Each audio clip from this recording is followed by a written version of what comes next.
What's up, everybody? My name is Connor Flynn, and this is my presentation on the secondary data surrounding the Fossil brand. So right now, I should be watching the national championship and my boys from Michigan playing in it, but instead, I'm doing this. So my first point on Fossil is that it sucks. Here's 3 reasons to back up my point. 1, they're not a tech leader. Nobody in the tech industry cares about their brand. 2, they're primarily focused on fashion, and that's just not enough selling power in today's day and age. And 3, their inability to reach newer generations has kind of hindered their success of their brand.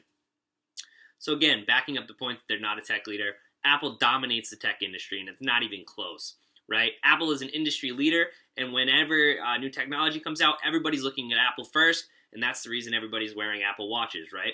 To be a leader in and sell smartwatches, you need to be a leader in the tech industry. People just aren't wearing them for fashion, and it's extremely important that you have the best technology available. Obviously, success in that wearable market is determined completely by brand perception. And if your brand isn't tech, you're just not going to succeed. 2, obviously they're too fashion focused. One of the best things about Fossil is the look and style of their watches. The problem with that? Nobody really cares. Style is just, you're going to hit some people with style, but it's not enough to sell your watches and be a market leader. And then 3, they're not connecting with the newer generations well enough. If you're not adding value, you're not going to sell to them, right? The newer generation, you're not competing with 1, 2, or 3 screens. You're competing with just about 5. And if you're not adding value and kind of empowering the newer generation, they're just going to completely ignore your product, right? Typical advertising doesn't work anymore. And trying to, put a 20-second ad in front of the YouTube video or on television, they're simply just going to turn to a different screen. It's completely ineffective, and Fossil needs to find new ways to kind of interact with that generation, right?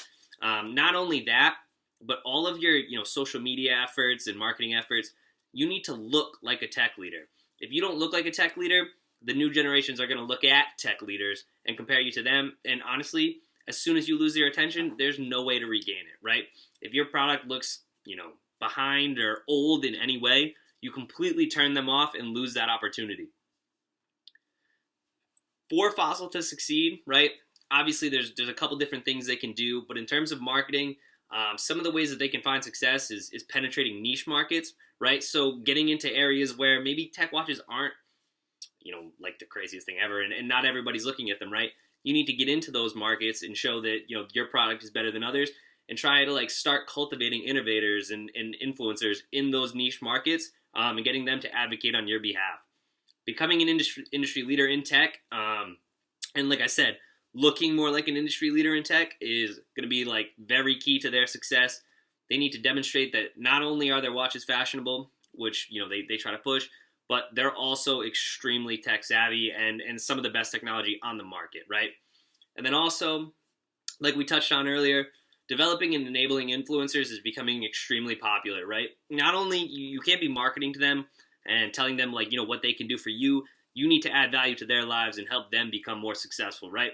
So by giving them a product that allows them to, do their craft or be better or influence easier, you're going to succeed and sell your product. And if you're not adding value, your product's dead and you've got no chance. So if Fossil can do all of those things, they stand a chance at, regaining market share. But until they do those, they're going to be dead in the water and they're going to suck and keep me from watching my national championship.